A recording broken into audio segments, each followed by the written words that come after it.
کہ اللہ مختلف امتحانات کے ذریعے سے ہر مومن کی آزمائش کرتا، اور اس کے ساتھ ساتھ پھر ہمیں اس امتحان سے نکلنے کے بھی بہت سے طریقے بتاتا۔ آزمائش بھی وہی کرتا اور ہمارے نکلنے کا طریقہ بھی وہی بتاتا۔ بعض اوقات کنفیوز ہو جاتا ہے مومن کہ یہی اللہ ہمیں رزق سے محروم کر کے ہماری بھوک کا امتحان لے رہا، اور یہی اللہ کہتا ہے کہ رزق میں برکت چاہیے تو یہ دعا پڑھ لو یا یہ عمل کر لو۔ اگر اللہ ہمارے مسئلے کو حل کرنا چاہتا ہے تو امتحان لے ہی کیوں رہا؟ ایک حدیث معصوم میں اس کا ایک مختصر سا جواب، اور وہ یہ کہ بعض اوقات آزمائش وہ ہوتی ہی نہیں ہے جو تم کو نظر آ رہی۔ تم سمجھ رہے ہو کہ میری اچھی بھلی نوکری چھوٹ گئی اور میں رزق کے پرابلم میں مبتلا ہو گیا، تو تم نے کہا کہ پھر اس وقت دعائے رزق پڑھنے سے فائدہ کیا ہے، کیونکہ یہ امتحان تو اللہ نے لیا۔ اس کا مطلب یہ کہ اللہ اس وقت مجھے بھوکا دیکھنا چاہتا، ٹھیک ہے، جب وہ خود اللہ یہ چاہتا تو اس وقت فی الحال دعائے رزق پڑھنا بیکار۔ امام نے کہا نہیں، اصل مسئلہ یہ نہیں، اصل مسئلہ یہ ہے کہ تمہارے رزق کو بند کیا گیا۔ بہت سے لفظ میں ایسے استعمال کر رہا ہوں جو روایتوں کے اعتبار سے مناسب نہیں، کیونکہ رزق کسی کا بند نہیں ہوتا، لیکن وقت کی کمی کی وجہ سے جو لفظ ذہن میں آ رہا ہے وہ میں اگل رہا ہوں۔ کہ امام فرماتے ہیں کہ تم نے یہ سوچا کہ اللہ نے رزق کا دروازہ بند کیا، اس کا مطلب یہ ہے کہ اس کی مصلحت یہ ہے کہ ہمارے گھر میں فاقہ، اس لیے تم چپ چاپ بیٹھ گئے۔ یہ مقصد ہے ہی نہیں۔ اللہ رزق کو اس لیے بند نہیں کر رہا ہے کہ تمہارے گھر سے رزق کو دور کرنا چاہتا، وہ یہ دیکھنا چاہتا کہ ایسا تو نہیں کہ رزق کی وجہ سے گھبرا کے تم حرام راستے پہ قدم بڑھاؤ۔ امتحان تمہارے حلال و حرام کا رزق نہیں، چنانچہ اس نے راستہ کھلا بھی رکھا کہ میں نے تمہارا رزق بند کیا، مثلا نوکری چھوٹ گئی، مثلا کاروبار فیل ہو گیا، مثلا شیئر مارکیٹ ایک دم سے زمین پہ گر پڑی دھڑام سے اور تمہاری ساری زندگی کی کمائی گئی۔ تم نے سوچا کہ یہ سب اللہ کا امتحان، کیا فائدہ دعائے رزق سے، کیا فائدہ رزق کا عمل کرنے سے؟ نہیں، اللہ نے رزق بند ہی نہیں کیا ہے، وہ راستہ کھول رہا ہے، یہ دعا پڑھ لو، وہ عمل کرو۔ دیکھنا یہ ہے کہ اس دوران پریشانی سے گھبرا کر کہیں کوئی حرام تو تم سے نہیں ہو رہا، کہیں کوئی گناہ تو نہیں ہو رہا ہے۔ امتحان حرام کا لینا ہے، رزق نہیں لینا، اسی لیے ادھر راستہ بن کر کے ادھر سے نکلنے کا راستہ بنایا۔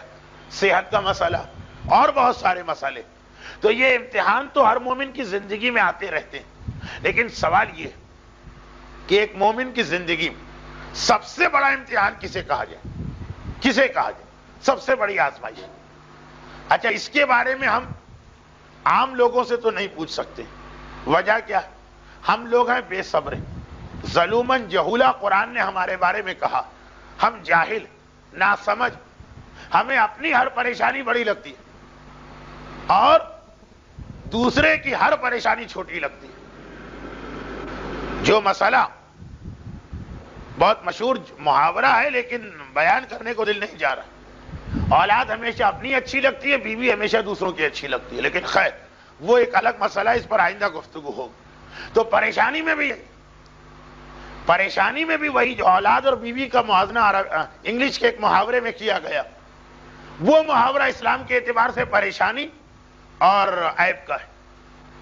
عیب اور پریشانی میں یہی ریشو، اپنی چھوٹی سے چھوٹی پریشانی ہمیں اتنی بڑی لگے گی جیسے قیامت آ گئی، اب دوسرے کی بڑی سے بڑی پریشانی وہ مر رہا ہو ہمیں لگے گا جس سے کچھ ہے ہی نہیں تو بلا وجہ شور مچا رہا۔ اور عیب میں ہمیشہ الٹا، اپنا بڑے سے بڑا عیب چھوٹا نظر آتا ہے، ہم نے کیا ہی کیا، اور دوسرے کا چھوٹا سا عیب اتنا بڑا نظر آ جاتا ہے۔ تو اب جب ہمارا مزاج کہ ہمارے خیال میں جو پریشانی ہم پر آئی ہے وہ کسی پہ نہیں ہے، ہمارے گھر میں اگر ایک دن پانی نہ آئے تو ہم سمجھیں گے یہی قیامت ہو گئی، آج تک اللہ نے اتنا بڑا امتحان تو کسی کا لیا ہی نہیں ہوگا۔ تو ہم لوگوں سے پوچھنا تو بیکار ہے کہ بڑی پریشانی کیا، اس سے کیوں نہ پوچھو کہ جس سے بڑا صابر کائنات کی تاریخ میں گزرا ہی نہیں، وہ بتا سکتا ہے کہ وہ کس امتحان کو سب سے بڑا امتحان سمجھ رہا۔ اے حسین مظلوم، اے سردار شہدا، اے صبر کرنے والوں کے سید، آپ نے تو سارے امتحان دیے، آپ بتائیے کہ سب سے بڑا امتحان کیا؟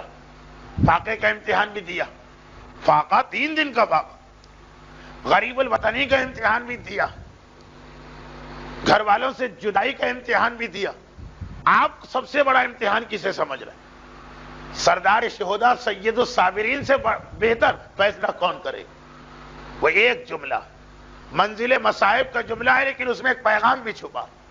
اکبر مقتل کی جانب جا رہے، ایسا محسوس ہوا کہ میرے پیچھے پیچھے کوئی آ رہا، مڑ کے دیکھا تو دیکھا کہ میرے بوڑھے بابا پیدل میری سواری کے پیچھے پیچھے چلنے کا ارادہ کیا، پیدل چلے آ رہے۔ ایک مرتبہ کہا بابا آپ اتنی زحمت کیوں کر رہے ہیں؟ حسین کا جواب سن، اکبر تمہارا کوئی اکبر جیسا جوان بیٹا نہیں، اس لیے تمہیں نہیں معلوم کہ بوڑھے باپ کے دل پہ اس وقت کیا قیامت گزر رہی۔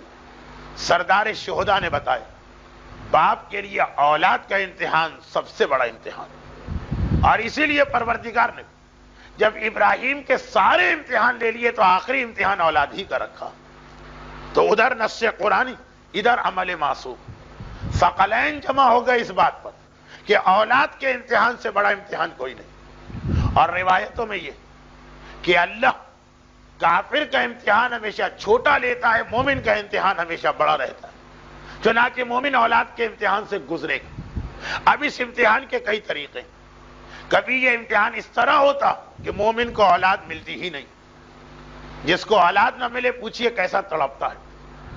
کبھی یہ امتحان جو خالصتاً ہندوستانی ماحول میں ہے وہ یہ ہوتا ہے کہ لڑکیاں ہیں لڑکا نہیں، اگرچہ قرآن اس کی مذمت کر رہا کہتا ہے ان لوگوں کی حالت دیکھو کہ وَإِذَا بُشْرَا، جب ان کو یہ خبر دی جاتی ہے تمہارے یہاں بیٹی پیدا ہوئی، ظَلَّ وَجْهُهُ مُسْوَدًّا، اس کا چہرہ سیاہ پڑ جاتا ہے بیٹی کا نام سن کر۔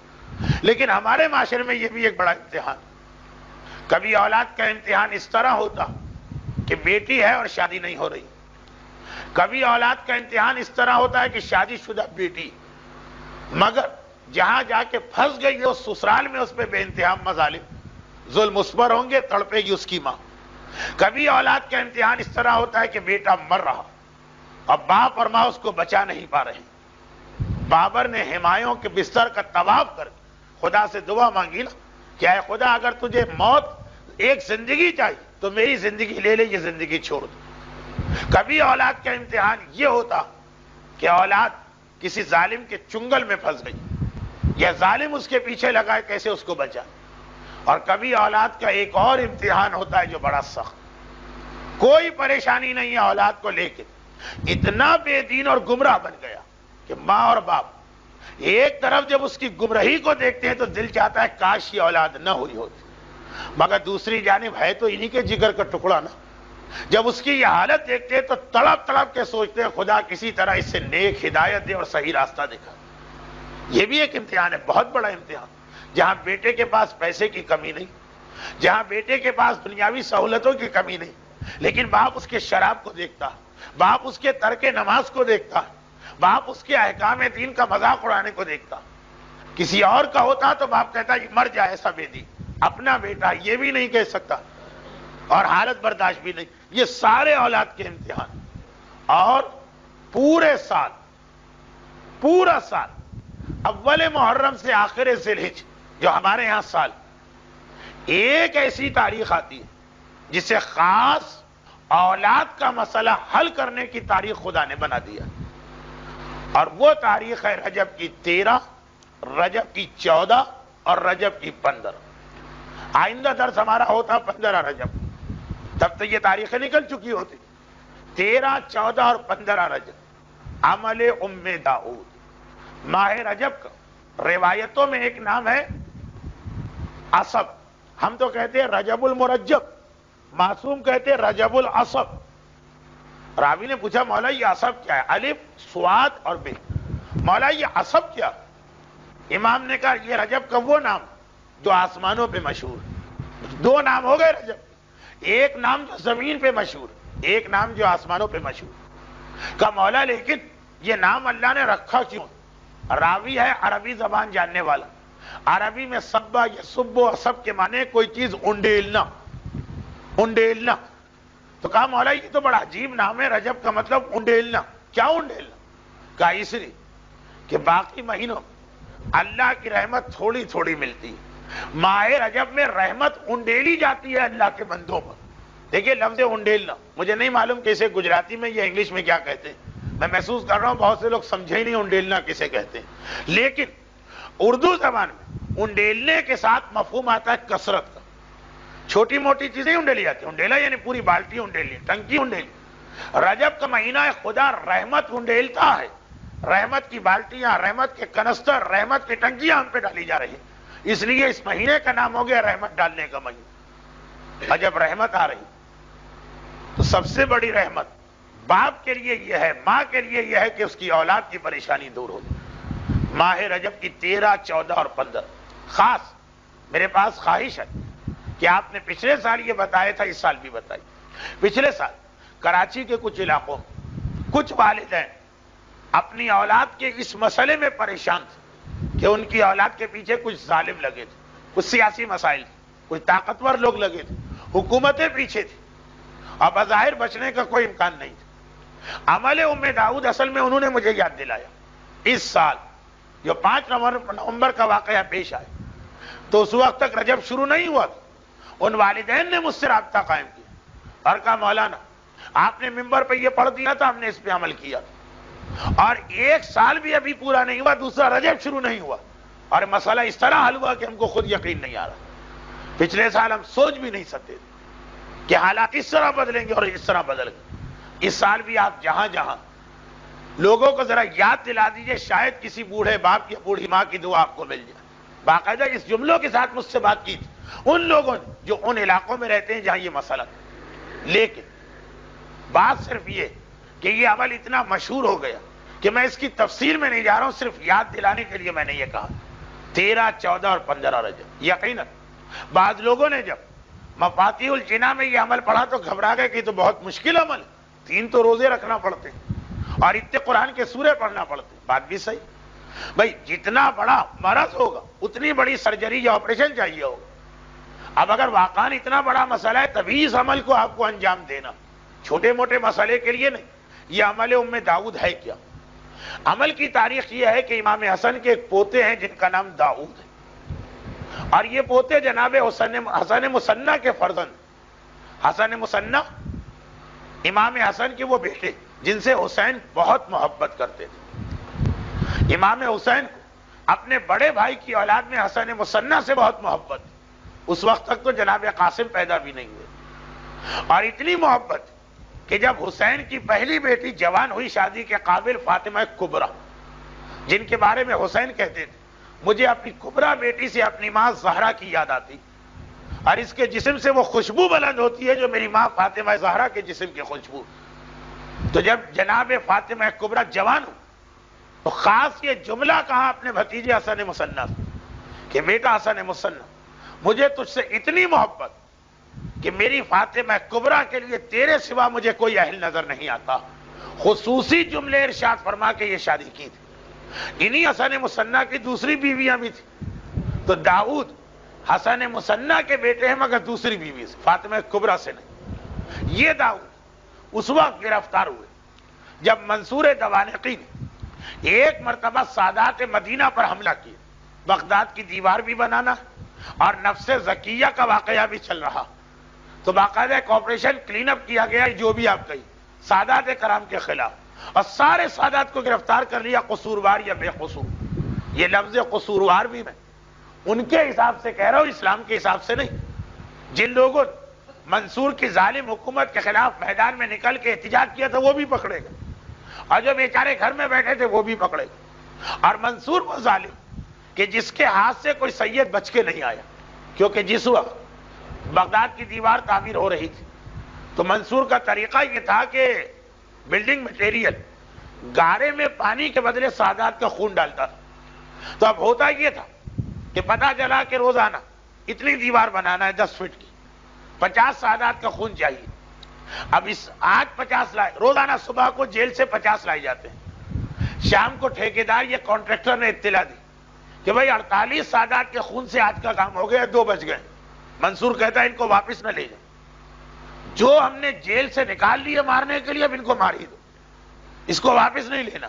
جیسے ہم لوگ نیکی کے کاموں میں بعض اوقات کہتے ہیں, نیکی کے کام, مسجد بن رہی, 10,000 دے دیا, پتہ چلا اگر کہیں اتنے شریف ٹرسٹی ہوں کہ 9,000 میں کام ہو گیا, 1,000 بچ گئے. ہم نے کہا ہمیں واپس نہیں چاہیے, لگا دیں کسی اور نیکی کے کام. بہت ایسا بہت ہوتا. کہ لوگوں نے کہا مثلا ہماری طرف سے ایک بکرا ذبح کر دیں. عراق میں سید محمد پہ بہت ہی نظر ہوتی ہے. اب ہم لے کے گئے احتیاطاً 500 روپے، 400 میں بکرا مل گئے. جس کے پیسے تھے اس نے کہا مجھے واپس نہ کرے، دے دیے نیکی کے کام میں، آپ کہیں اور خرچ کر.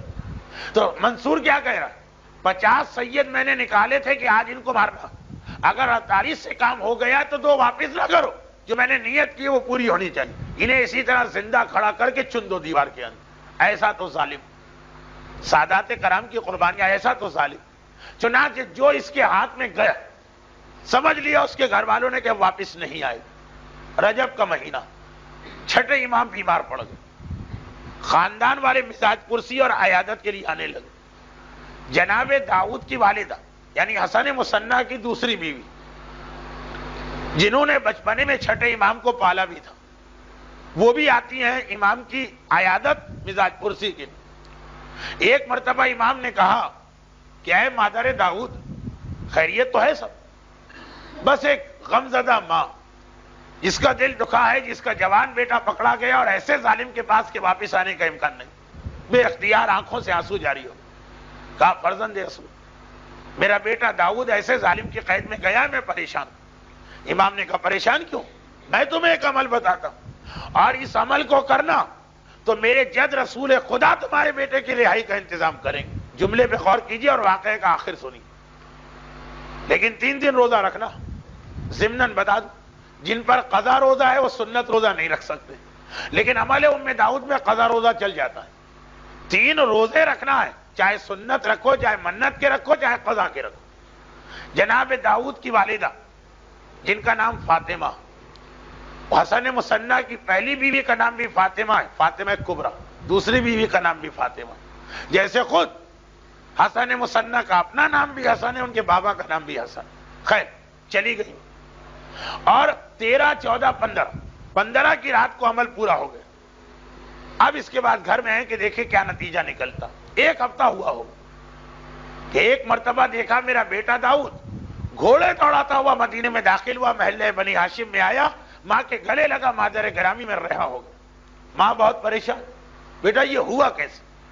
کہا کہ ادھر 15 تاریخ ختم ہوئی، شب 16 آئی اور میں اپنی حالت پہ زار و قطار رو رہا تھا. ہتھ کڑی اور بیڑی ہے اور میں جیل میں پڑا ہوں، اور روزانہ دیکھ رہا ہوں کہ میرے جو ساتھی 2 آج گئے، 3 آج گئے، 5 آج گئے، واپس کوئی نہیں آتا. کوئی مارا گیا، کوئی دیوار میں چن دیا گیا، کسی کا خون لیا گیا، اور میں بھی انتظار کر رہا ہوں کہ کب میری باری آتی.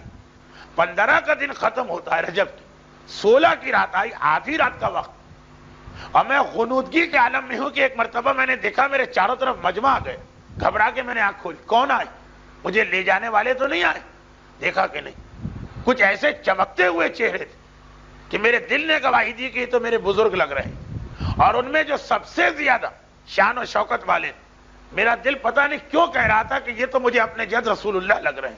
وہ آگے آئے، انہوں نے تعارف نہیں کرایا، آگے آئے، اپنے ہاتھوں سے میری ہتھ کڑی اور بیڑی کھولی، 10,000 درہم ایک تھیلی میں مجھے دی اور کہا یہ تیری زاد راہ کے لیے.